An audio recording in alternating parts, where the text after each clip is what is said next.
የሶማሊያው ፕሬዝዳንት በሀገሪቱ ቴሌቪዥን ቀርበው በሰጡት መግለጫ ላይ ከዚህ በኋላ ከኢትዮጵያ ጋር በባህር በርም ጉዳይ በእንደዚህ ውይይት ሶማሊያ አታደርግም። ከሳቸው በፊት የነበረው አስተዳደር ሊሰራ ይፈልግ የነበረው ጉዳይ ቶታሊ ለማፍረስ ነው ቆርጦ የተነሱ።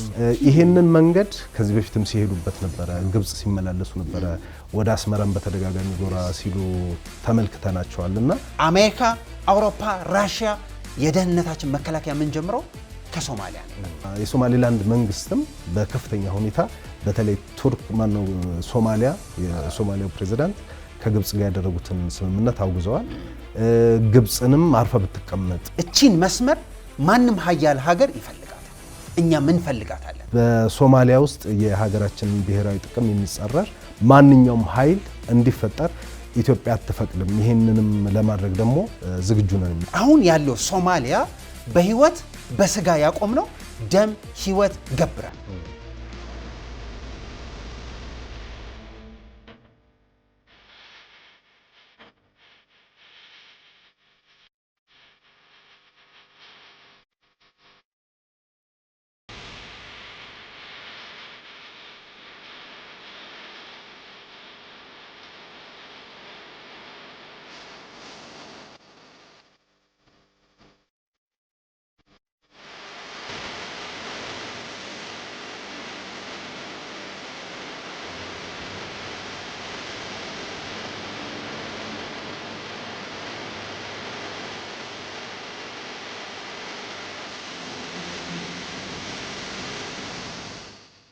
ጤና ይስጥልን ተመልካቾች፣ ይህ አዲስ ዋልታ ቴሌቪዥን ነው። ፕሮግራሙ አጀንዳ ፕላስ ነው። እስጢፋኖስ አበራና አንዋር አብራርነን አጀንዳ ፕላስ ለሀገራችን የሚበጁ ሀሳቦችን አንስተን በስፋት በጥልቀት የምንመለከትበት ፕሮግራም ነው። የዛሬው የአጀንዳ ፕላስ አጀንዳችን ደግሞ በሶማሊያ የተደረገው የሰላም ማስከበር ዘመቻ ውጤቱ ምን ይመስላል የሚለውን ጉዳይ በስፋት ለማየት እንሞክራለን። ተመልካቾች እንደምታውቁት በጎረቤት ሀገር ሶማሊያ የነበረውን የእርስ በርስ ጦርነት ለመቆጣጠርና የተረጋጋ የማዕከላዊ መንግስት እንዲኖር በአፍሪካ ህብረት እንደዚሁም በተባበሩት መንግስታት ጥላ ስር የኢትዮጵያን ጨምሮ የበርካታ ሀገራት ሰላም አስከባሪዎች በሶማሊያ ተሰማርተው ቆይተዋል። ይሄ ተልዕኳቸውም በሚቀጥለው ታህሳስ ወር ያበቃል ተብሎ ይገመታል። እሱን ተከትሎ የተለያዩ አማራጮችም እየቀረቡ ነው። የተለያዩ ሀገራትም ቀጣይ ሰላም አስከባሪዎችን ለመላክ ሞከሩ ነው ወይንም ፍላጎት እንዳላቸው እየገለጹ ነው። ከነሱ መካከል አንደኛዋ ግብጽ ነች። ግብጽ ደግሞ ከኢትዮጵያ ጋር ያላትን ታሪካዊ ግንኙነት እናውቃለን። ስለዚህ የሶማሊያ የሰላም ማስከበር ሂደት በቀጣይ ምን አይነት ጉዳዮች በውስጡ ሊኖሩ ይችላሉ? ግብጽን የመሳሰሉ ሀገሮች በሶማሊያ ጦር ሰራዊታቸውን ማሰማራታቸው ለኢትዮጵያ ምን ስጋት አለው የሚሉትን ጉዳዮች በስፋት ለማየት እንሞክራለን። ይህንን በርካታ ጉዳይ የምናነሳበትን ፕሮግራም እንድትከታተሉን በአክብሮት እንጋብዛለን። ፕሮግራሙን በአዲስ ዋልታ ቴሌቪዥን በመላው ኢትዮጵያ በመላው ዓለም መከታተል ይቻላል። አዲስ አበባና አካባቢዋ ላይ በ105.3 ሜጋሄርዝ ላይ ልትከታተሉ ትችላላችሁ። በአዲስ ዋልታ የማህበራዊ ትስስር ገጾች ላይ ፕሮግራሙን ታገኙታላችሁ። አብራችሁ እንድትቆዩ በድጋሚ በአክብሮት እንጋብዛለን። አጀንዳ ፕላስ የዛሬውን አጀንዳ ይዞ ከመሸጋገሪያ በኋላ ይመለሳል። እንደ ሁሉ ጊዜው ይህ አዲስ ዋልታ ቴሌቪዥን ነው። ይህ አጀንዳ ፕላስ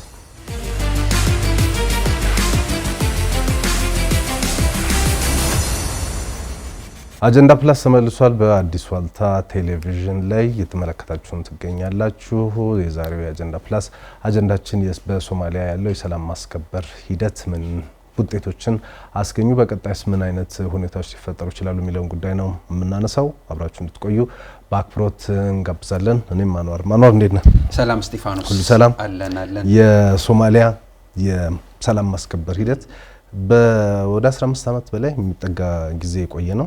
ኢትዮጵያ ደግሞ በዋናነት እየተሳተፈችበት ነው። እሱ አሁን በሚቀጥለው ታህሳስ ወር ይጠናቀቃል ተብሎ እየተጠበቀ ነውና ከሱ ጋር የተገናኙ ጉዳዮችን የምናነሳው። ከዛ በፊት ግን እንግዲህ ተመልካቾችም በተለያዩ የመገናኛ ብዙሃን አዲስ ዋልታን ጨምሮ እዚህ ስክሪኑም ላይ እንደሚያዩት የካውንት ዳውን እያደረገ ነው። የፊታችን አርብ በመላው ኢትዮጵያ የሚካሄድ የአንድ ጀንበር የ600 ሚሊዮን የአረንጓዴ አሻራ መርሃ ግብር አለና በየአመቱ ኢትዮጵያውያን ሪካርድ እየሰበርን የመጣ ነው ከአረንጓዴ አሻራ ጋር በተገናኘና የተለየ ትርጉም ያለው ይመስለኛል። 600 ሚሊዮን ቁጥሩ ብዙ ይመስላል።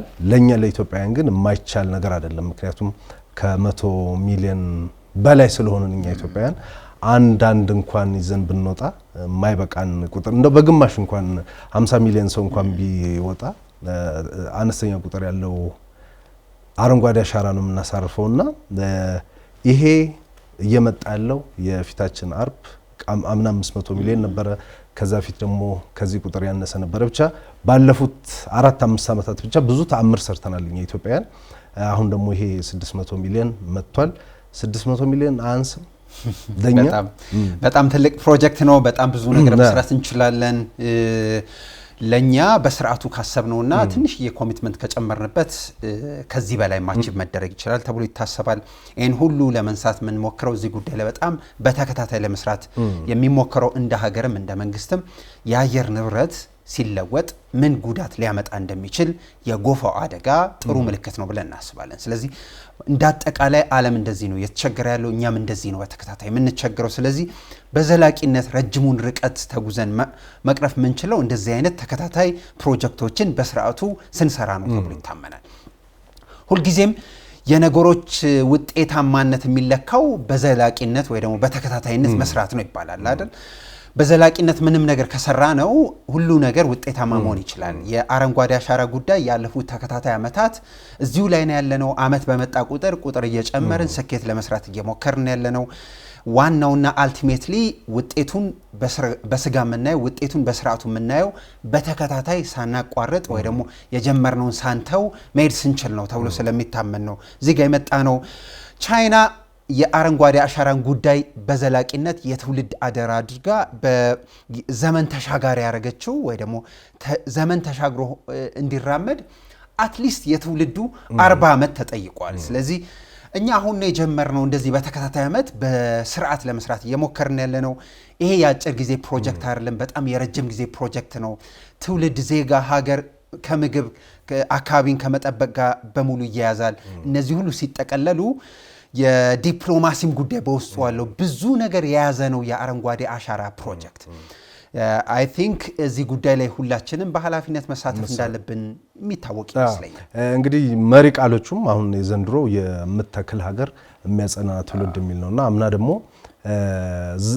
ማን ነው ነገን ዛሬ እንትከል የሚል ነበርና እውነትም ተሳስበው እንግዲህ የጆን ኤፍ ኬኔዲ አሉ ተብሎ ከሚነገርላቸው አንዱ የሀገሬ ምን አደረገችልኝ ሳይሆን እኔ ለሀገሬ ምን አደረኩ በል ነውና ከዛ በተጨማሪ ፕሬዚዳንቱ የሚታወቁላቸው አባባሎች አንደኛው ስለ ነገን ዛሬ ስለመትከል የትም ሀገር የሚኖረው ትውልድ አይደለም የሀገሩን የሰራው አሁን ያለው ትውልድ አይደለም። ትውልድ የዛሬ ያለው ትውልድ ለነገ ነው ሀገር እየሰራ የሚሄደው፣ የነገ ደግሞ ለሚቀጥሉት ትውልድ ነው እየሰራ እየሄደ ያለውና እኛም በተፈጥሮ የሰጠችንን እንግዲህ አረንጓዴ ኢትዮጵያ ሀገራችን ኢትዮጵያ አረንጓዴ እንደነበረች ምንም ጥርጥር የለውም። ግን ራሳችን አጥፍተነዋል። አሁን ደግሞ ራሳችን መልሰን ሀገራችንን አረንጓዴ ለማድረግ እየሰራን ነውና አንደኛ ይሄ አረንጓዴ አሻራ ሲባል ብዙዎች እንደምናስበው ጀስት ዝም ብሎ አረንጓዴ እጽዋትን ብቻ መትከል አይደለም። ውስጡ ከከተሞች አንጻር የውበት እጽዋቶች አሉት። በገጠር ደግሞ ከምግብ ጋር የተገናኙ ብዙ አቮካዶ፣ ፓፓያ፣ ሌሎች ነገሮች አሉ። ይሄ ባለፈውም ስናነሳ ነበር። አሁን ከዚህ ከኢኮኖሚክ ሪፎርም ጋር በተገናኘም ልናያይዘው እንችላለን። ብዙ ኤክስፖርት ማድረግ ነው የሚፈለገው ኢኮኖሚን ሪፎርም ስታደርግና ኢትዮጵያን ደግሞ ኤክስፖርት ልናደርጋቸው ከምንችላቸው ነገሮች አንዱ ከዚህ ከግብርና ምርቶች ጋር የተገናኘ ነው። ስለዚህ አረንጓዴ አሻራ የምናሳርፈው ዝም ብሎ አረንጓዴ ለመሆን ብቻ ሳይሆን ውስጡ ምግብ አለው፣ ውስጡ ብዙ ነገሮች አሉ። በቀደም አንድ የብራዚል ጥናት ሳይ ነበረ። ምንድነው የሚለው ኢትዮጵያን ባለፉት ዓመታት ባደረጉት አረንጓዴ አሻራ ጋር በተገናኘ በተለይ ቡና ላይ በተሰራው ስራ በሚቀጥሉት 5-10 ዓመታት ኢትዮጵያ የዓለምን የቡና ገበያ የመቆጣጠር አቅም አላት አይነት የሚል ነገር ጥናት አድርገው ተመልክቻለሁና አረንጓዴ አሻራ ዝም ብሎ እጽዋትን ማልበስ ብቻ ሳይሆን ውስጡ ውበትም አለው፣ ግብርናም አለው፣ ምግብም አለው። ስለዚህ የምንተክለው ምግባችንንም ጭምር ነው ልልህ ዴፊኒትሊ ከተረጂነት የምንላቀቀው ከድርቅ ከድህነት በዘላቂነት ከመረዳት የምንላቀቀው ግሪን ኢኮኖሚ በስራቱ ስንተገበር ነው ተብሎ ይታመናል። ዓለም አሁን ካርቦን መሸጥ ጀምረዋል። ምን ተክላቸው ነገሮች በሙሉ ለሱ ሽያጭም ሊሆኑ ይችላሉ። በፊት የዓለም ስልጣኔ ኢንዱስትሪያላይዜሽን ላይ በጣም የሚያተኩርና ሪሶርስ ይጠይቃል። አሁን ሪሶርስ ማግኘቱ አይደለም ትልቁ ጥያቄ፣ ሪሶርሱ ይታደሳል አይታደስም ሆኗል። ታዳሽ ኃይል መስራት ትልቅ ነገር እንደሆነ ይታወቃል። አካባቢው የተበከለ ነው ያልተበከለ ነው የሚል ጥያቄ አብሮት እየመጣ ነው። የዓለም የማደግ መንገዱ ራሱ ሌላ ተጨማሪ ከአየር ንብረት ጋር የተገናኘ ጥያቄና ፎርም አብሮት እየተያዘ ይመስላል። ስለዚህ ምናወራው ነገር በሙሉ የዓለም የተጽዕኖ ማሳደሪያም መከልከሊያም ቦታ የሆነ ነው። የግሪን ጉዳይ ዓለም አቀፍ ትልልቅ ተቋማት ትልልቅ ሀገራት የካርቦን ጉዳይ የዲፕሎማሲ አንደኛው መጫወቻ ካርድ እየሆነ መጥቷል። ስለዚህ በዲፕሎማሲም በፖለቲካም በማደግም ባለማደግም መሃል ላይ ግሪን ኢኮኖሚ ትልቅ ቦታ ኖሮት ነው ያለው። እነዚህ ሁሉ ሲሰበሰቡ በእርግጠኝነት የሚተከሉት ነገሮች የሚቀመጡት ነገሮች በሙሉ ራሱ የእድገት መጠኑ በጣም ቀላል ጉዞ ስለሌለው እንደ ትውልድ ነው የሚታየው። እንደ ጊዜ ጠብቆ የሆነ ነገር ፍሬ እንደሚያፈራ ነገር ተደርጎ ነው የሚታየው። ስለዚህ ካን ዩ ኢማጂን ከ40 ዓመት በኋላ ይሄ ጉዞ ሰስተነብል በሆነ በዘላቂ ሁኔታ ይዘ ነው በንሄድ አይ ቲንክ የአፍሪካ ሌላኛዋ መተንፈሻ ሳምባ መሆን እንችላለን ብዬ አምናለሁ። በጣም እንግዲህ 4 ቀናት ነው የቀሩት። ተመልካቾችን ብዙ ውስጥ ሁላችንም በንቃት መሳተፍ አለብን። አንድ ግን እንደ ቻሌንጅ መንግስትም ትኩረት ቢሰጠው ብዬ የማስበው እና አርብ ዕለት ቢደረግ ብዬ የማስበው ፕሮግራም የዓለምን ሪከርድ ሳይ በአንቶኒዮ ሞሴስ የሚባል ካናዳዊ ነው በአንድ ቀን 23060 ችግኞችን ተክሎ የዓለምን ሪከርድ የያዘው። ስለዚህ ይሄንን ቻሌንጅ እኛ ደግሞ ወደ ኢትዮጵያ አምጥተነው በአንድ ቀን እንግዲህ ምን ያክል ከፍተኛ ቁጥር ያለውን ችግኝ ለተከለ ሰው ሽልማት ሊሰጠው ይችላል፣ አላቅም ሙቅና ሊሰጠው ይችላል። እና እንደ ቻሌንጅ ብናየው በተቋም እናደርገው እንችላለን። በግለሰብም 23000 በጣም ብዙ ነው። በ24 ሰዓት ውስጥ ነው ይሄ ሰው አልበርታ ግዛት ውስጥ የሚገኝ ሰው ነውና ይሄንን ችግኝ ተክሎ የዓለም ሪከርድን የያዘው ይሄንን ያክል ቁጥር መትከል እንችላለን ነው የሚሆነው። በቃ በእያንዳንዱ በደቂቃ በጣም ብዙ ቁጥር ያለው ብዙ የተከለ ነው እዚህ የደረሰው። ስለዚህ እኛም ይሄንን ለምን ማድረግ አንችልም? ይሆን እንደ ቻሌንጅ ቢወሰድና 1000 የተከለ ሰው 2000 የተከለ ሰው እንደ ሽልማት ቢሰጠው ምን ይመስላል? ዴፊኒትሊ አንድ አብሮ ደግሞ ቢጨመርበት ጥሩ ነው ብለን የምናስበው የሚተከሉት ነገሮች በሙሉ ሀብት ናቸው። ለነገ ዘላቂ እንዲሆን እንጠብቃለን እና የሚተክል ሰውም እንዲተከል ደግሞ ዝግጅት እያደረገ ያለ የትኛውም ተቋማትም መንግስትም ያተካከለ ሂደቱ አሁንም በስርዓቱ መጤን አለበት። ምክንያቱም ዝም ብሎ ተክሎ ጥሎ መሄድ አይደለም። በተለይ ላስቲኩን ምናምን ከሱ ጀምረ ማለት በጣም ላስቲኩን ማስተካከል አለበት። በስርዓቱ መገረዝ እንዳለበት ይነገራል። ቦታውን ከአፈሩ ሌቭል መሆን እንዳለበት ይነገራል። አዝ ሴም ታይም ደግሞ ተከታትሎ ውሃ ማጠጣት ማሳደግ አለብን። ካልሆነ ሳም ካይንድ ኦፍ የሆነ የዘመቻ ጉዞ እንዳይሆን ያሳስበናል። ቁፋሮቹ ራሱ አሁን እኔ ሰፈር ውስጥም እንደዚህ ሳይ ጉድጓዶች ተዘጋጅተዋል፣ ግን አንዳንዶቹ ጥልቀት የሌላቸው ናቸው። ማለት የሆነ አንድ ችግኝ በሚተከልበት ሰዓት የራሱ እንትን ይፈልጋል። እንደ ነገሩ ጥሎ ከመሄድ ጉዳዩ በጣም ዘላቂነት ስለሚፈልግ ጉዳዩ የምር ግሪን ኢኮኖሚ የመስራት ስራ ስለሆነ ትልቅ ፕሮጀክት ነው። በእርግጠኝነት ካለፈው ወይ ደግሞ ከአምና ብዙ ሌሰን ወስደናል። ከአመት አመት ብዙ ሌሰን እንወስዳለን። በተከታታይ ሰስተነብል በሆነ ሁኔታ እዚህ ጉዳይ ላይ ብዙ ሰርተናል ተብለን አንሞገስም። አይ ቲንክ ያለፈው 5 አመት ይህንን ጉዳይ በዘላቂነት ለመስራት እየሞከረን ነው።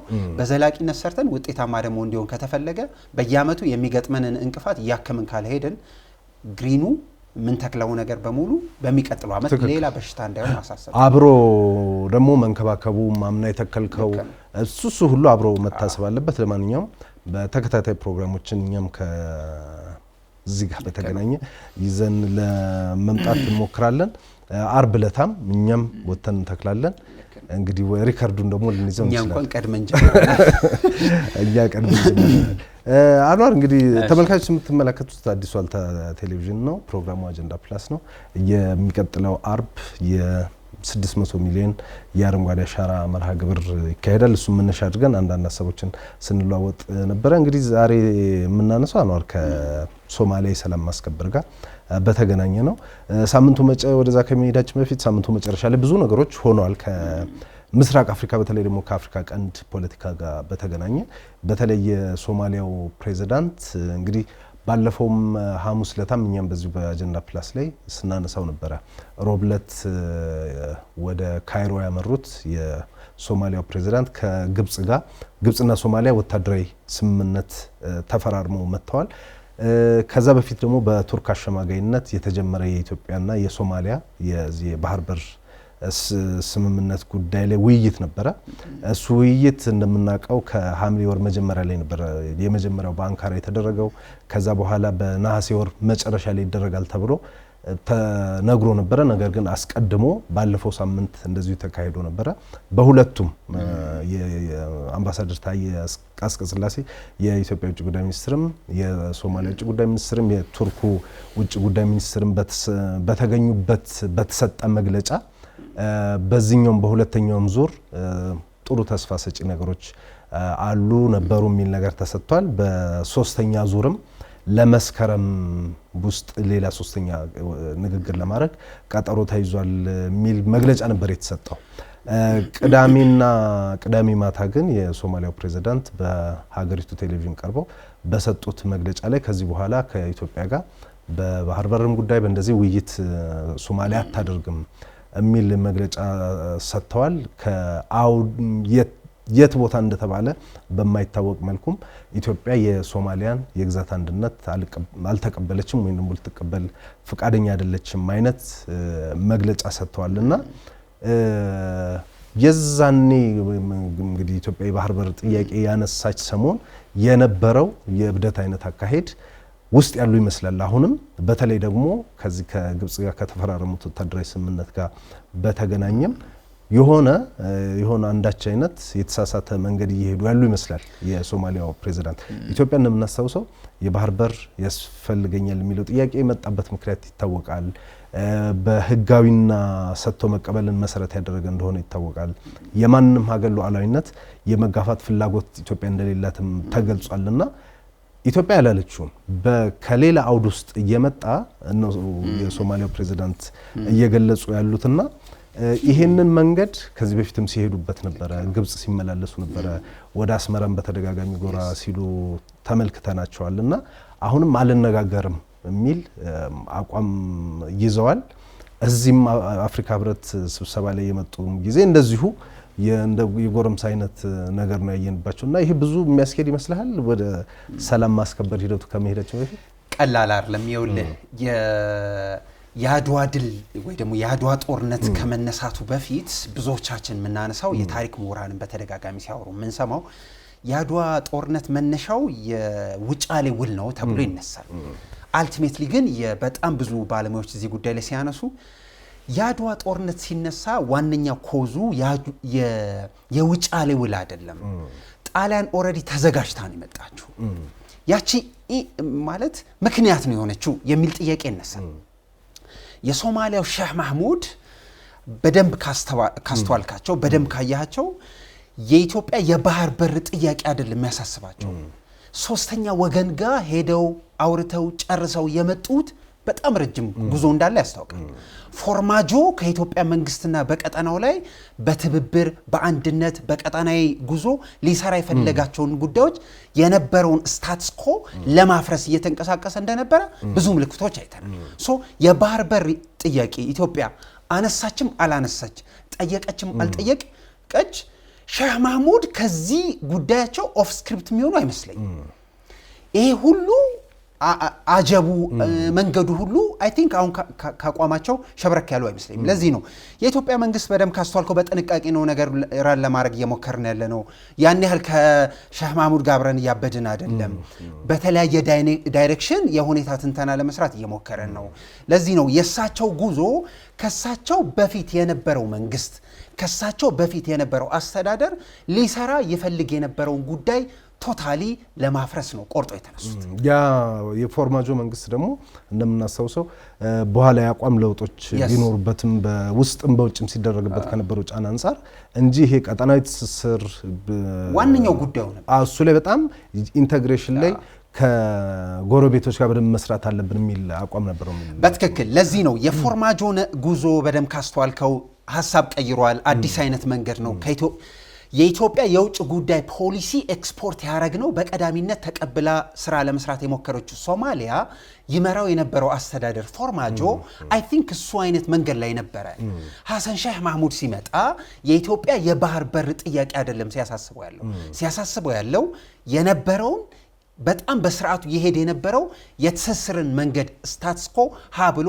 ሼክ ሲያረግ ነበር ያለው ለዚህ ነው የኛ የባህር በር ጥያቄ ብዙ አያሳስበው ለዚህ ነው ሶስተኛ ወገን ሄዶ ጉዳዩን ሲያተራምስ የቆየው ሁሉ ጊዜም ይባላል የሶማሊያ አስተዳደር በዘላቂነት እዚህ ጉዳይ ላይ ስርዓት የሚያስይዝ አስተዳደር ካልመጣ በስተቀር ሁሉ ጊዜም የሶማሊያ ግዛት ወይ ደግሞ ሶማሊያ አካባቢ በዘላቂነት የውዝግብ ምንጭ ሆኖ የመሄድ እድሉ በጣም ሰፊ እንደሆነ ስለሚነሳ በጣም እንግዲህ ይሄንን በማስመልከትም እንግዲህ ያልተገባ አይነት ጣልቃ ገብነት ስምምነቱ የኢትዮጵያና የሶማሊያን ስምምነት እንዲያደርጉ በቱርክ መንግስት በኩል የተጀመረውን የሰላም ንግግር በተለይ ባለፈው ሳምንት የነበረውን ኢንፎርማሊ የተለያዩ የዲፕሎማቲክ ምንጮች ሲያነሱ እንደነበረው በሶማሊያ መንግስት በኩል ይነሳ የነበረው ቱርክ ለኢትዮጵያ ተደግፋለች የኢትዮጵያን አቋም እያራመደች ነው የሚል አይነት ነገር ውስጥ ነው የገባችውና አሁን ከዚህ ከስም ንግግሩ ከውይይቱ ወጣለው ማለት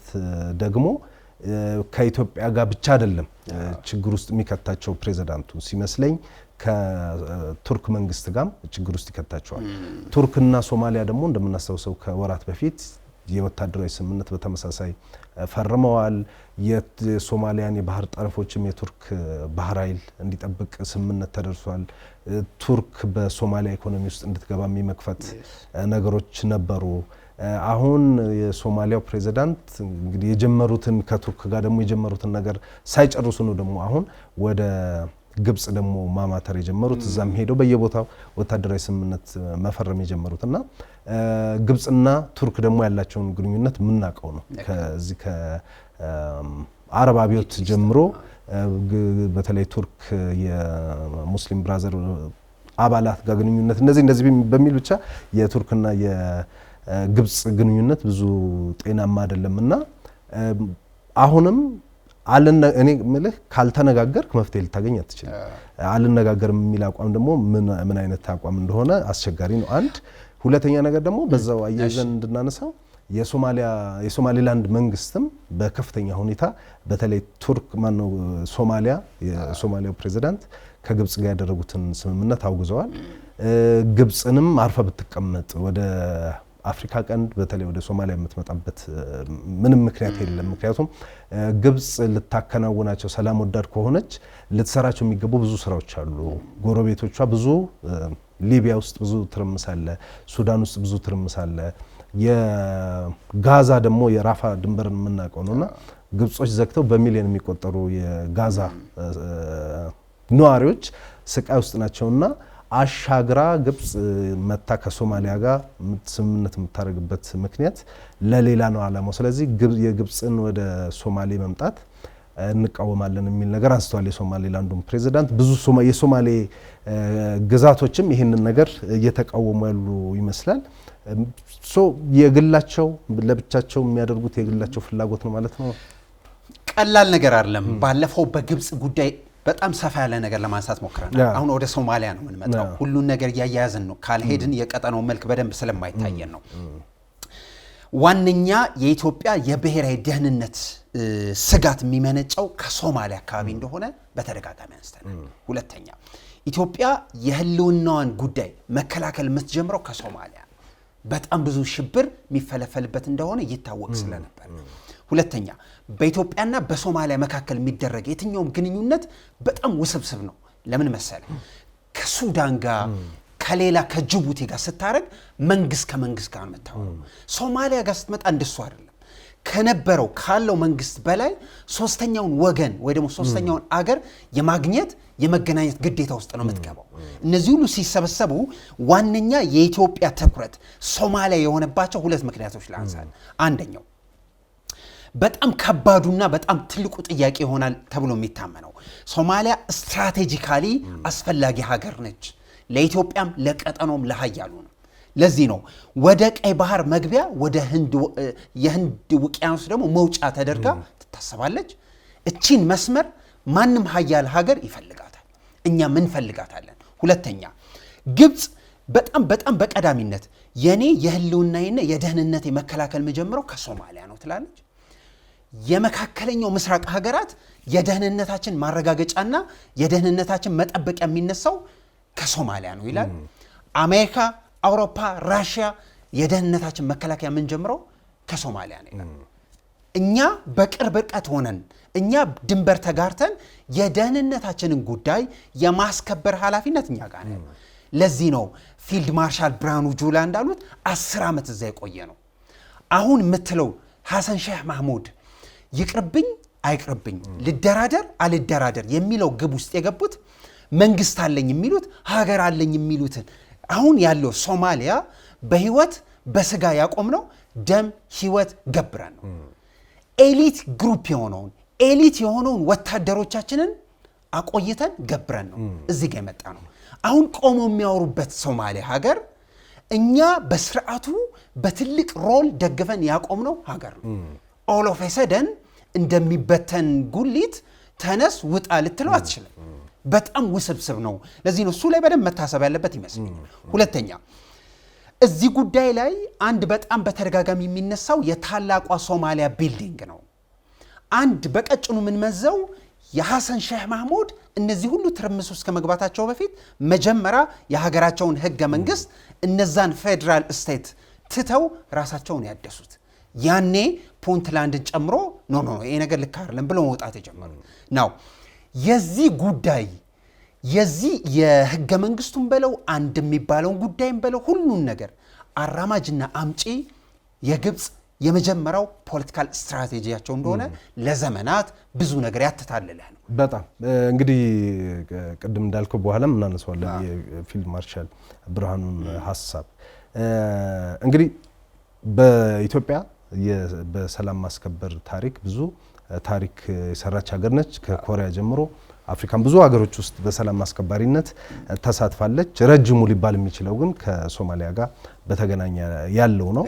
ከ1999 ጀምሮ በኢትዮጵያ አቆጣጠር ነው። በመጀመሪያም በኋላም በመናነሳው ምክንያት ኢትዮጵያ ወደ ሶማሊያ የገባችው። ከዛ በኋላም በአፍሪካ ህብረትም በተባበሩት መንግስታት ጥላ ስር በነበረው የሰላም ማስከበር ተልዕኮ ውስጥ ከፍተኛ ቁጥር በወታደር ብዛትም ከፍተኛ ቁጥር አሳትፋለች ኢትዮጵያ። የሽብር ቡድኑን አልሸባብን ከጥቅም ውጭ በማድረግና በተለይ ከተሞች አካባቢ የነበረውን የበላይነት በማንኮታኮት ረገድ የጀግናዊ መከላከያ የኢትዮጵያ መከላከያ ሰራዊት የተጫወተው ሚና ከፍተኛ እንደሆነ ይታወቃል። በተለያየ ምክንያት ሲንከባለል የቆየው የአፍሪካ ህብረት ከአሚሶም ወደ አትሚስ አሁን ደግሞ በታህሳስ ወር የአትሚስ ተልዕኮ ያልቅና የሶማሊያ ብሔራዊ ጦር የሰላም ማስከበሩን ራሱ ይረከባል ተብሎ ይታሰባል። ይሄንን በማስመልከት ባለፈው ሳምንት የውጭ ጉዳይ ይሄ ደግሞ ኢትዮጵያ ላይ ስጋት ይዞ መምጣቱ ይታወቃልና የውጭ ጉዳይ ሚኒስትር ቃል አቀባይ ነብዩ ተድላ የገለጹት ነገር ነበረ። ይሄን የሰላም ማስከበር ተልዕኮ መጠናቀቅን ተከትሎ የኢትዮጵያን የሰላም የጸጥታና የደህንነት ስጋት የሚፈጥር ማንኛውም አደጋ ሶማሊያ ውስጥ ከሚፈጠር ከሆነ ኢትዮጵያ ይሄንን ቁጭ ብላ አትመለከትም፣ የማንንም ፍቃድ ሳትጠይቅም አስፈላጊውን እርምጃ ትወስዳለች የሚል ነገር አንስተዋል። በሶማሊያ ውስጥ የሀገራችንን ብሔራዊ ጥቅም የሚጻረር ማንኛውም ኃይል እንዲፈጠር ኢትዮጵያ አትፈቅድም፣ ይሄንንም ለማድረግ ደግሞ ዝግጁ ነን የሚል ነገር አንስተዋል። ብዙ የሶማሊያ እንግዲህ በዋናነት የኢትዮጵያ የመከላከያ ሰራዊት ባለፉት አመታት የሶማሊያን መንግስት በማረጋጋት የፌዴራሉ መንግስት እንዳልከው ሐሰን ሼክ መሐመድን ጨምሮ ሌሎቹ በሌሉበት የኢትዮጵያ ወታደሮች ገብተው ነው ብዙ ነገሮችን ሲያስተካክሉ የነበሩት። ሶማሊያ እንደ ሀገር እንድትቆም ሲያደርጉ የነበሩት ዛሬ ተከታታይ ምርጫ የሚያደርጉት ይሄ ሁሉ ዲስከሽን ያለው የኢትዮጵያ ልጆች በከፈሉት ዋጋ ነው። ሞቃዲሾን ከአልሸባብ ያስለቀቀው የኢትዮጵያ መከላከያ ሰራዊት እንደሆነ እናውቃለን። በ2008-9 እነ ኪስማዮን ሌሎቹንም ትልልቅ የሚባሉ የሶማሌ ከተሞችን ነፃ ያወጣውም የኢትዮጵያ መከላከያ ሰራዊት እንደሆነ ይታወቃል። በአፍሪካ ህብረት ጥላ ስር ሆኖ ደግሞ ሰላም ማስከበር ከጀመረ በኋላ በዋናነት በሳውዝ ዌስት በጁባላንድ እና በሂራ ሸበሌ የሚባሉ የሶማሊያ ክልሎች ውስጥ ነው በዋናነት የኢትዮጵያ መከላከያ ሰራዊት ተሰማርቶ የሚገኘውና ህብረተሰቡ እንዲወጣብን አንፈልግም ነው የክልሉም የነዚህ ሁሉም ክልሎች የአመራሮች የኢትዮጵያ ሰራዊት እንዲወጣ አንፈልግም የሚል ነገር ነው የሚያነሱት። የውጭ ጉዳይ ቃል አቀባዩን በቀደም በመግለጫቸው ኢትዮጵያ አሁንም ቢሆን ከሶማሊያ ውስጥ ካሉ ክልሎችና በቀጠናው ካሉ ወሳኝ አካላት ጋር በጋራ እንሰራለን። ክልሎች የሶማሊያ ክልሎች እንግዲህ እነ ጁባላንድም ምናምን ጨምሮ ማለት ነውና የሶማሊያ መንግስት ይሄ ሁሉ የሶማሊያን ሰላም ያስከበረ ሞቃዲሾን እና ሌሎችን ትልልቅ ከተሞች ነፃ ያወጣ ራሱ መንግስቱን እየጠበቀ ያለን አሁን በአሁኑ ሰዓት እንኳን የሶማሊያ መንግስት ሞቃዲሾን እንኳን አካባቢውን እንኳን መጠበቅ የማይችል መንግስት ሆኖ ሳለ የኢትዮጵያ ወታደሮች ካልወጡ የሚልበት ምክንያት በአሴም ታይም ደግሞ ብዙ ክልሎች ህዝቡ የኢትዮጵያ ጦር መውጣት የለበትም እያለ እሳቸውና የተወሰኑ ሰዎች ብቻ ለምንድነው የኢትዮጵያ ጦር እንዲወጣ የሚፈልጉት የሚለው ጥያቄ መነሳት ያለበት ይመስላል። ባለፈው ስናነሳ እንደነበረው የቱርክ ውይይት ላይ አንካራ ላይ የነበረን ግንኙነት የሶማሊያው አስተዳደር በግልጽ ምን እንደሚፈልግ ያወቅንበት ነው። ሁለተኛ ሶስተኛ ወገን እነማን እንዳሉ ለማወቅ ችለናል ብዬ አምናለሁ። ይሄ ቀጣይ ጉዟችን ይወስነዋል። ለዚህ ነው ጉዳዩ በሁለት እግሩ ያቆምነው 10 ዓመት ህይወት የገበርንበት የኢትዮጵያን ኤሊት ግሩፕ የሆነውን ሰራዊት የገበርንበት በጣም በስርዓት ያቆምነውን ሀገር እንደ ቀልድ ውጡ ግቡ አይነት ነገር እንደማይገባ መቼም ይታወቃል። ዓለም አቀፍ ትልልቅ አሰራርም እንደዛ አይደለም። ዲሞቢላይዜሽን ብቻ የገባውበት ምክንያት እንደ ሀገር ሶማሊያ ገብቼ ያገዝኩ ከአሚሶም ጋር እዛ የቆየውበትን ጉዳይ ሴኩሪቲ አናሊሲስ ሳይሰራ አይወጣም። ሁለት ለምን ዓላማ ነው የገባ ነው እሱን አቺቭ አድርገናል አላረግንም እሱን ሳንገመግብ መውጣት ዝም ብሎ አይደለም። ነገሩ በጣም ኮምፕሬሄንሲቭ ነው። እንደ ሰላም ማስከበር ስለሆነ አልወጣም ልትል አትችልም። አልወጣም ማለት ሳይሆን ሳይጠና አይወጣም። ዘውታው ስለማይጠ አይኑ አሁን ባለው ሁኔታ ዲሴምበር 31 ልክ ነው የአሚሶም ተልኮ ያልቃል። ከዛ እሱን ተከትሎ ነው እንግዲህ አዲስ በሚቋቋመው የሰላም ማስከበር ሂደት ውስጥ ግብጽ እመመራው እነ ጅቡቲም ያሉበት የጦር ይስፈር የሚል አቋም ይዛለች። የሶማሊያ መንግስት ይሄን ነው እየገፋ ያለው። ይሄ ኢትዮጵያን ስጋት ውስጥ የሚጥል ነው። ለምን ይመስልሃል ነብዩ ተድላ መጠየቅ አለብን የሚለው አናሊሲስ የሚያጣው ፎር ሹር እዚህ አይነት ነገር ውስጥ ዲቴይል ይኖረዋል። ካስገባው አካል ጋር ጥናት ይኖረዋል። ማን ያስገባው? የአፍሪካ ህብረት አይደል? የአፍሪካ ህብረት አሚሶም ሊትራሊ የሚረዳው አብዛኛው በአውሮፓ ህብረት ገንዘብ ነው። አሚሶም አይ ቲንክ እስከማውቀው ድረስ አንድ አመት ቀረው መባል ከጀመረ በጣም ቆይቶ ነበር። ለዚህ ነው ስያሜው እየተቀያየረ የመጣው። ራሱ አሚሶም የሚባለው ጉዳይ በነገራችን ላይ ሲቋቋም ከዛ በፊት ኢትዮጵያ ሶማሊያ በጣም ተተራምሳ እኛ ገብተን ነገር አረጋግተን ለመውጣት ስንሞክር ሶማሊያ በዘላቂነት እንዳትታመስ ስለሚያስፈልግ ለአፍሪካ ህብረት ነግረን የአፍሪካ ህብረት አውጣቶ አሚሶም ተብሎ ነው የተገኘው። እያንዳንዱ ነገር በጣም በጥንቃቄ ነው የሚሰራው።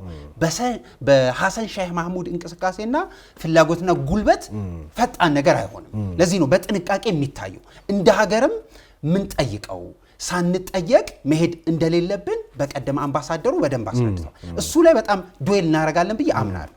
ቀላል ጉዞ አይደለም። ሞሮፍ ግን ሶስተኛ ወገኖች እንደፈለጉ የሚጫወቱበት ሶስተኛ በጣም በሲሪየስሊ መታየት አለበት ብዬ የማምነው የግብጽ ኢንትረስት በጣም እያየለ ነው እየመጣ ያለው። ይሄ እንደ ቀልድ የሚታይ አይደለም።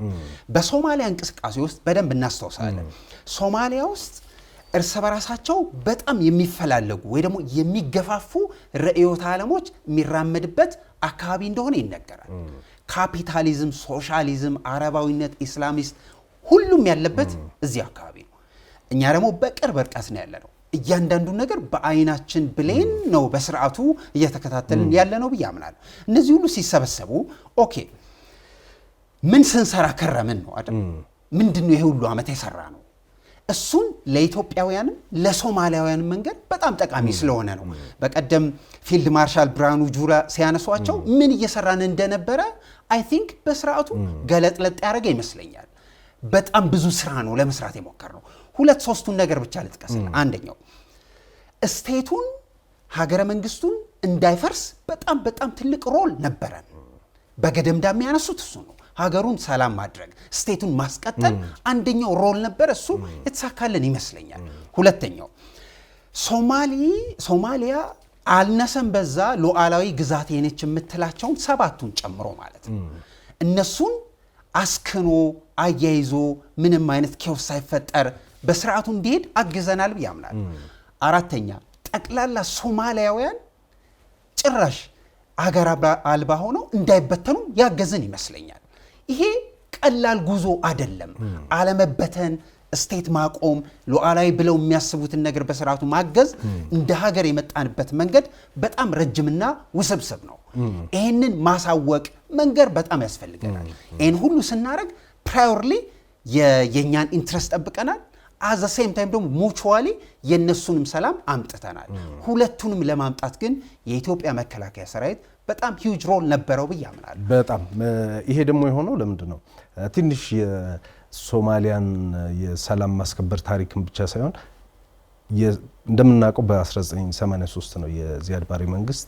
የወደቀው እሱን ተከትሎ እንግዲህ ረጅም አመታት አሁንም ድረስ ሶማሊያ በእርስ በርስ ጦርነት ውስጥ እንዳለች ይታወቃልና በተለይ በ1983 84 አካባቢ ከፍተኛ የሆነ ጦርነቱ በተጀመረ በመጀመሪያውና ሁለተኛው አመታት ድረስ ከፍተኛ የሆነ የረሃብ አደጋ ከፍተኛ ማህበራዊ ሰባዊ ቀውስ ተፈጥሮ ነበርና የመጀመሪያው ሰላም አስከባሪ የገባውም በ19 በኢትዮጵያ እንግዲህ 83 84 አካባቢ ነው ወደ ሶማሊያ የገባው የሚመራውም የነበረው የአሜሪካን ጦር እንደሆነ ይታወቃል የተለያዩ የአውሮፓ ሀገራት ከዛ በኋላ የሆነውን የምናውቀው ነው የአሜሪካን ወታደሮች አስክሬን በሶማሊያ በተለይ እንደምናውቀው የፋራይዲድ ወታደሮች የመሐመድ ፋራይዲድ ወታደሮች ከምግብ ሁሉ እንዳይገባ መርከብ ወደ ሶማሊያ ባህር ጠረፍ እንዳይጠጋ አገር ውስጥም መንገድ ላይ ምግብ እንዳይገባ ከልክለው በከፍተኛ ሁኔታ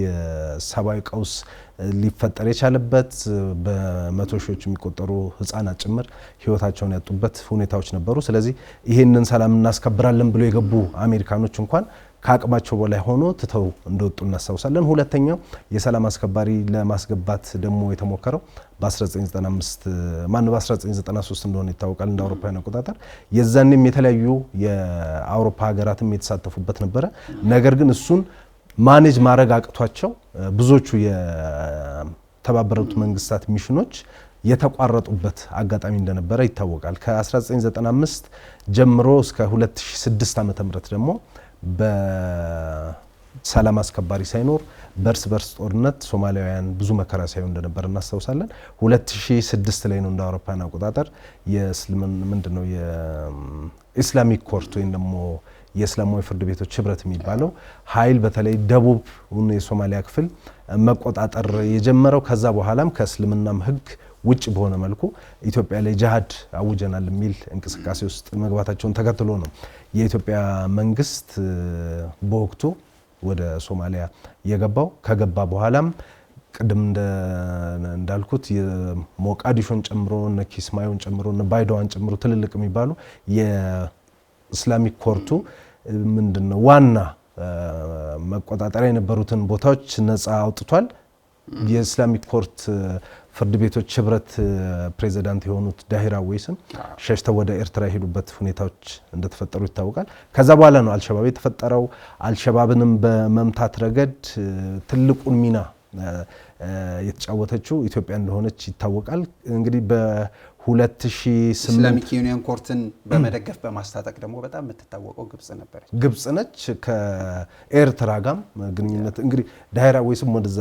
ሄደዋል አሚሶም በ2008 ነው ኢትዮጵያን አቆጣጠር የተቋቋመው ኢትዮጵያ ገብታ ነገሮችን ካስተካከለችና ካረጋጋች በኋላ ቅድም እንዳልከው የኢስላሚክ ኮርቱ ከተበታተነ በኋላ የፌደራል ወይም ደግሞ የሽግግር መንግስት ለማቋቋም የአፍሪካ ህብረት የተባበሩት መንግስታትም ስምምነት አድርገው ነው የኢትዮጵያ ጦር በተወሰነ መልኩ የገባው ብዙዎቹ የኢትዮጵያ ጦር በሌለባቸው አካባቢዎች አልሸባብ ጠንካራ እንቅስቃሴ ያደርግ ነበር ለምሳሌ የብሩንዲና ዩጋንዳ ጦር ሞቃዲሾስ በነበረበት ጊዜ አልሸባብ በከፍተኛ ደረጃ ጥቃት ፈጽሞ 2014 ላይ ማለት ነው የሞቃዲሾን ጭምር ለመቆጣጠር ተቃርቦ የነበረበት ሁኔታ ይታወሳል።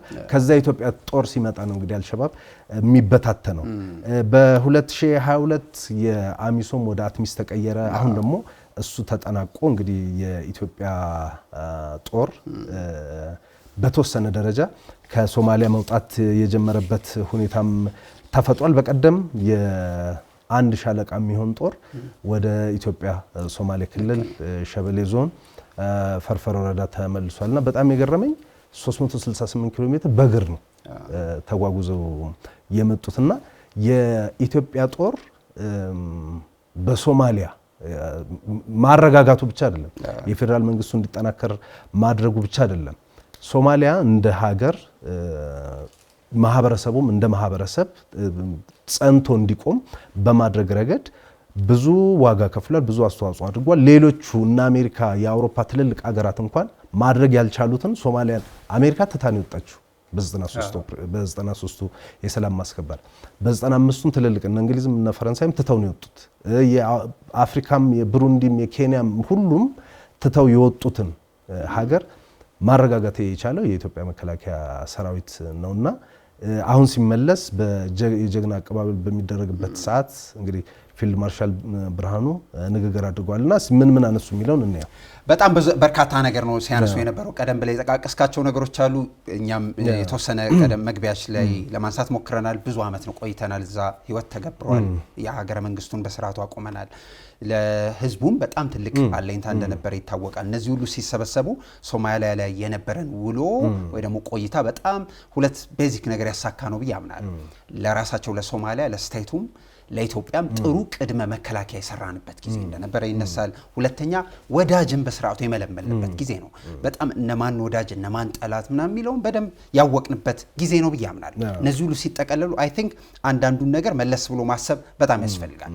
ሶማሊያ ውስጥ በጣም በርካታ ሰዎች እንቅስቃሴ ለማድረግ ሲሞከር ሲሰራ የኢትዮጵያ ተቋሚ ኃይል የሚባሉ ግሩፖችን በመደገፍ የምትታወቀው ግብጽ አንድ ጥሩ መሸሸጊያ ቦታ የምታገኘው ሶማሊያ ውስጥ እንደነበር ይታወቃል። እሱን አደም ማስያዝ ከባድ የቤት ስራችን ነበረ ብዬ አምናለሁ። እሱን ብዙ ሮል ተጫውተናል። ሁለት ነገሮች ግን እንደ ሀገር እንዳስተዳደር በጣም ቢታሰብባቸው በጣም ደስ ይለኛል።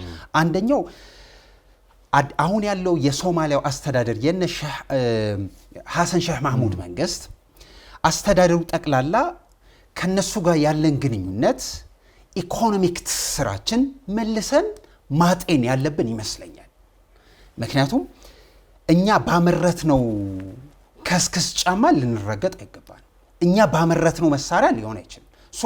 አንዳንዱ ነገር ካስተዳደሩ ጋር አሁንም ተመልካቾቻችን በጣም ሲሪየስሊ የምናነሳው ከሶማሊያው አስተዳደር ጋር ነው። በጣም ያልተገባ ነገር እየገባን ያለ ነው። ስለዚህ እሱን አስተዳደር አንዳንዱን ነገር መለስ ብሎ ማጤን ያስፈልጋል። እንዴት ነው ካሁን በኋላ ግንኙነት ማድረግ ያለብን? ምንስ ማድረግ አለብን? አንዳንድ ሀገራት መልሰው ዲፋይን ያደርጋሉ ወይ ደግሞ ሪዲፋይን ያደርጋሉ።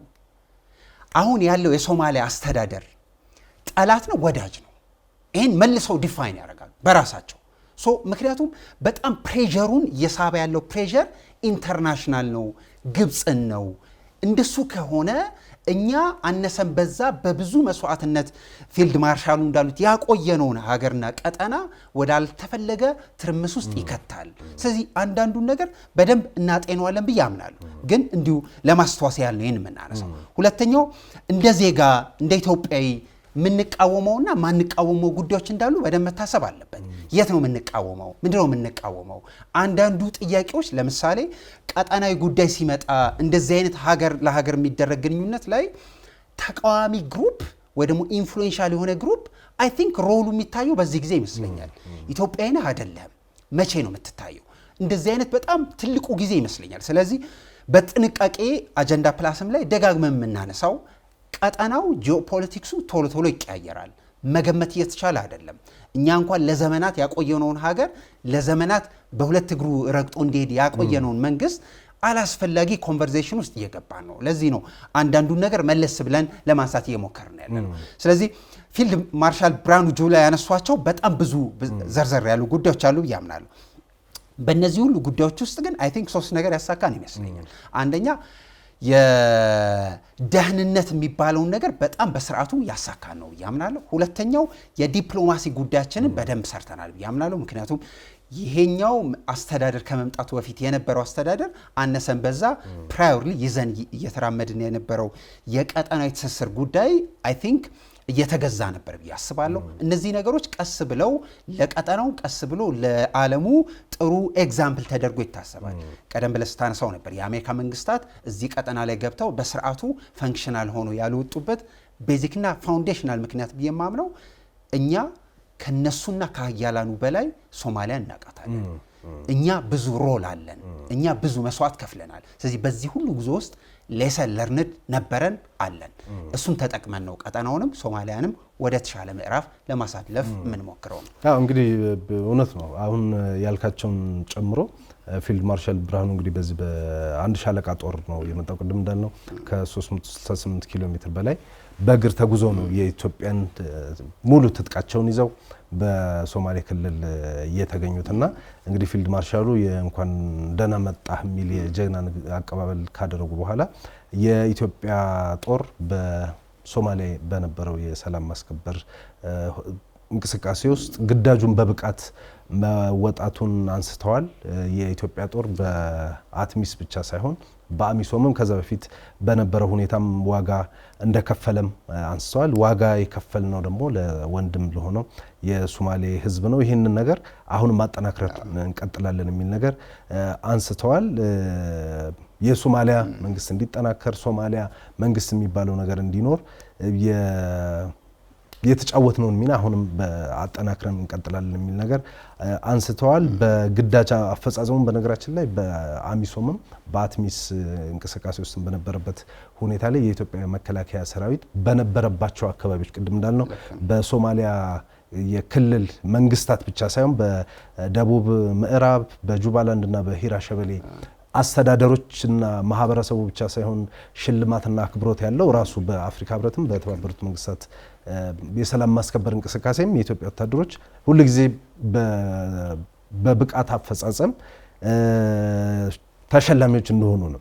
የሶማሊያ ፖለቲከኞች ግን ይህንን ካለ መረዳትና ዛሬ የመጡ የሶማሊያ ወታደሮች ማነው ፖለቲከኞች ይህንን ባልተገባ መንገድ የኛን እንቅስቃሴ የኛን ተግባር ዝቅ ለማድረግ ከሌላ ኃይል ጋርም ለመስራት ይሞክራሉ። ይሄ ግን የኢትዮጵያ ጦር የኢትዮጵያ መከላከያ ሰራዊት ዛሬም ነገም ከሶማሌ ህዝብ ጋር አብሮ ይሰራል።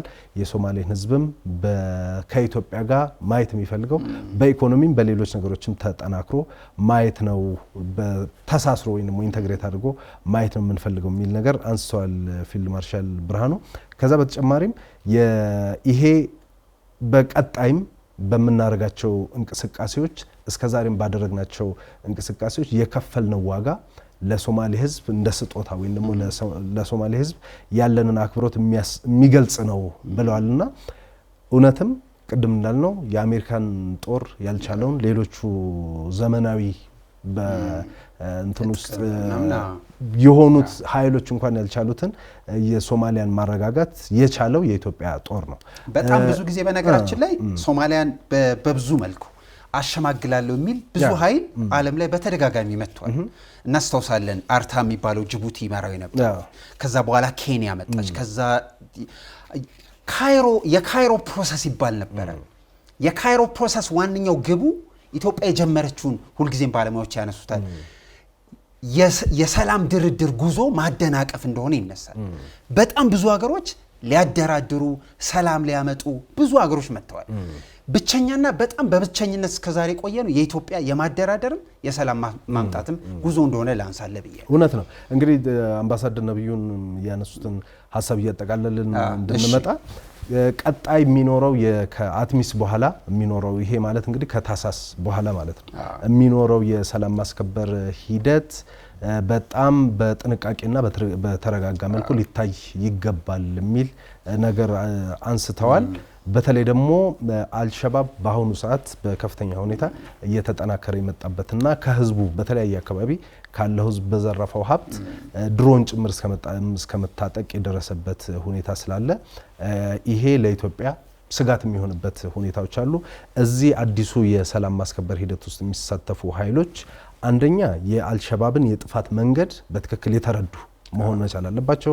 ሁለተኛ ደግሞ የሶማሊያን የጸጥታና የደህንነት ጉዳይ በትክክል የገባቸው መሆን መቻል አለባቸው። ሶስተኛ ደግሞ የአስተሳሰባቸው እምነታቸውና ኤክስፔሪየንሳቸው ሊጠየቅ ከግምት ውስጥ ሊገባ ይገባል የሚል ሀሳብ አንስተዋል። ከዛ በተጨማሪ የአልሸባብን የጥቃት ባህሪ የሚያውቁ መሆን መቻል አለባቸው የሚል ነገር አንስተዋል። አሁን ይህንን ከግብጽ ጋር እናምጣው። እንግዲህ ኢትዮጵያ ባለፉት 10-15 ዓመታት የጀግናው የኢትዮጵያ መከላከያ ሰራዊት በሶማሊያ ውስጥ በነበረው ሁኔታ አልሸባብን ከታች እስከ ላይ ያውቀዋል። የአልሸባብን የጥቃት ባህሪም በትክክል ይረዳል። ልምዱም አለው፣ ኤክስፔሪየንሱም አለው። ከዛ በተጨማሪ ደግሞ ውስብስቡን የሶማሊያን የጎሳ፣ የፖለቲካ፣ የታሪክ ውስብስቦችን ሁሉ የኢትዮጵያ መከላከያ ሰራዊት በትክክል ይረዳዋል።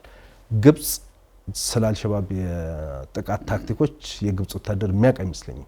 ግብጾች ስለ ሶማሊያ ውስብስብ የጎሳና ሌሎች ነገሮች የሚያውቁ አይመስለኝም። የሶማሊያን የጸጥታ ጉዳይ የሶማሊያን እና የአልሸባብን የጥፋት መንገድም ግብጾች የሚረዱት አይመስሉም። ሌሎቹም እንገባለን የሚሉት ኃይሎች ኢንክሉዲንግ ኤርትራን ብትሆን ማለት ነውና አሁንም ቢሆን ሶማሊያ በትክክል እንደ ሀገር ቆማ እንድትቀጥል ከተፈለገ ዓለም አቀፍ የሽብር ተግባር ውስጥ ያለው አልሸባብ የሶማሊያን አስተዳደር ተቆጣጥሮ የሽብርተኝነት እንግዲህ ምንድነው የሚሰጋው? አሁን አልሸባብ ሶማሊያ ላይ ተጽዕኖ መጨመር ከቻለ ሌሎች እዛ ደግሞ ከየመን ምናምን አካባቢ ያሉትንም የፖለቲካዊ ለውጦች መነሻ አድርጎ ምስራቅ አፍሪካም መካከለኛው ምስራቅም ትርምስ ውስጥ ይገባል የሚል ስጋት ነው ያለውና አሁንስ የኢትዮጵያን ጦር ከማሳተፍ ውጪ የኢትዮጵያ ጦር እዛው እንዲቆይ ከማድረግ ውጪ ዓለም አማራጭ አለው ወይ?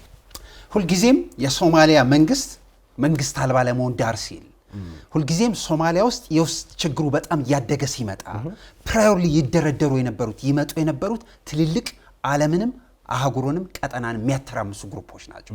እናስተውሳቸዋለን። አልኢትሃድ አልኢስላሚያ እናስተውሳለን። አልሸባብ አለ፣ አልቃይዳ አለ፣ ጃልመዱድ አለ።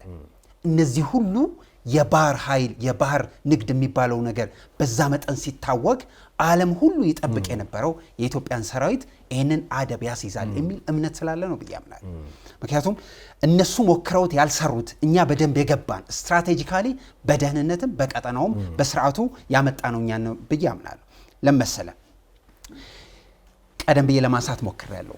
የኢትዮጵያ የደህንነት ስጋት ምንጭ በዛ አቅጣጫ እንደሆነ ስለሚገባን ኢትዮጵያ ደግሞ የቀጠናው ከለላ ስለሆነች ኢትዮጵያ ደግሞ ለዘመናት ባህር በር ስላጣች ከዓለም የምንገናኝበት መስመር እየጠበበ ስለመጣ ደህንነት የምናስጠብቀው በቀዳሚነት ለራሳችን አብሮ ደግሞ ለሶማሊያ ቀጥሎ የሚመጣው ቀጠና የተሰሰረ ነው።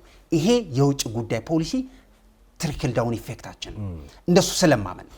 ለዚህ ነው ዓለም ትልልቅ ሀገራት ዌስቱም ቢሆን የኢትዮጵያ አለኝታ ነው ቀጠናውን ላይ የተረጋጋ እንዲሆን የሚያግዘው ብያምናል።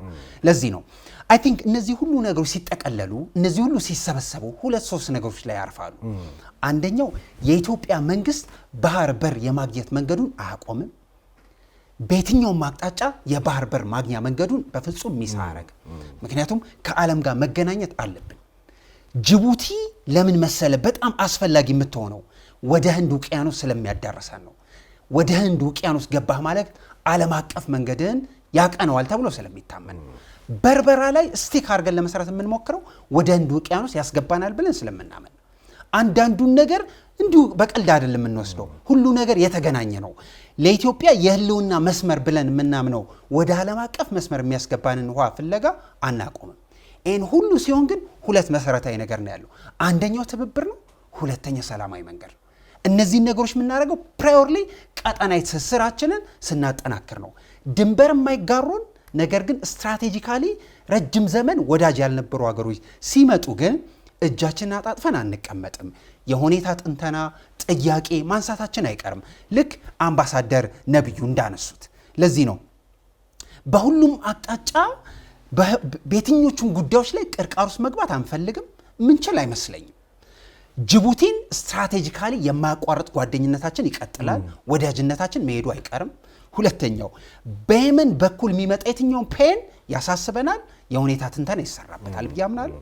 ሶስተኛ በተቻለን መጠን የሶማሊያን ጉዳይ ስርዓት ለማስያዝ እየሞከርን ያለነው አምባሳደር ታዬ አስቀስላሴ መተው ያነሱት ወሬና ከውይይት ቀጥሎ የሶማሊያ ባለስልጣናት የሚያወሩት ነገር ትንሽ ግራና ቀኝ ይመስላል። የኛ አነሰን በዛ ሰከን ያለ የረጅሙን ርቀት ለማየት እየሞከርን ነው። የነሱ ሶስተኛ ወገን ፍለጋ ዳር የወጡ ይመስለኛል። በዚህ ሁሉ ነገሮች ውስጥ ግን አሁንም የግብጽና የግብጽ ተያያዥ እጆች የሚጠፉ አይደሉም። ለዚህ ነው እንደ ሀገር እዚህ ጉዳይ ላይ በጣም ሲሪየስ ስታንድ አለን። እነዚህ ሁለቱ ነገሮች ግን በጣም መሰረታዊ ይመስሉኛል። እንግዲህ እየጨረስን እንድንሄድ የኢትዮጵያ በሶማሊያ የሰላም ማስከበር ግዳጅ ውስጥ ኢትዮጵያ በራሷም በአፍሪካ ህብረትም በተባበሩት መንግስታት ጥላ ስርም ሆና ያደረገችው የሰላም ማስከበር ሂደት እጅግ ውጤታማና ብዙ የሶማሊያ መንግስት ዛሬ እንዲቆም ያደረገው ነው። ከሰሞኑ ተመልካቾችን በአትሚስ የፌስቡክ ገጽ ላይ ገብተው ሊመለከቱ ይችላሉ። የአንድ የኢትዮጵያ መከላከያ ሰራዊት ሻለቃ በባይዳው አካባቢ ለህብረተሰቡ በነገራችን ላይ ከሰላም ማስከበሩ በተጨማሪ ለህብረተሰቡም የተለያዩ የልማት ውሃ ማውጣት እንደዚህ አይነት እና የህክምና ድጋፎችን ያደርጋልና ዴንሶር የሚባል አካባቢ ላይ ከህብረተሰቡ ጋር ውይይት ሲያደርግ ነበረ። የዛ አካባቢ ሀገር ሽማግሌዎች ውጋዞችም የኢትዮጵያ ጦር ከዛ እንዲወጣ አንፈልግም የሚል ነገር አንስተዋል። የአምባሳደር ነብዩ ተድላም በበቀደሙ መግለጫቸው ላይ የኢትዮጵያን ሰላም ጸጥታና ደህንነት ስጋት የሚፈጥር ማንኛውም ሁኔታ እስካለ ድረስ ኢትዮጵያ የማንንም ፍቃድ ሳትጠይቅ በራሷ እርምጃ ልትወስድ ትችላለች የሚል ነገር አንስተዋል። ቀጠናው ወደ አለመረጋጋት እንዳያመራም አዲስ የሚቋቋመው ከዚህ በኋላ ከታሰስ በኋላ ያለው ጉዳይ ላይ የተባበሩት መንግስታትም የአፍሪካ ህብረትም የጸጥታው ምክር ቤት ሊያስብበት እና ጉዳዩን በጥንቃቄ ሊያዩ ይገባል የሚል ነገር አንስተዋል።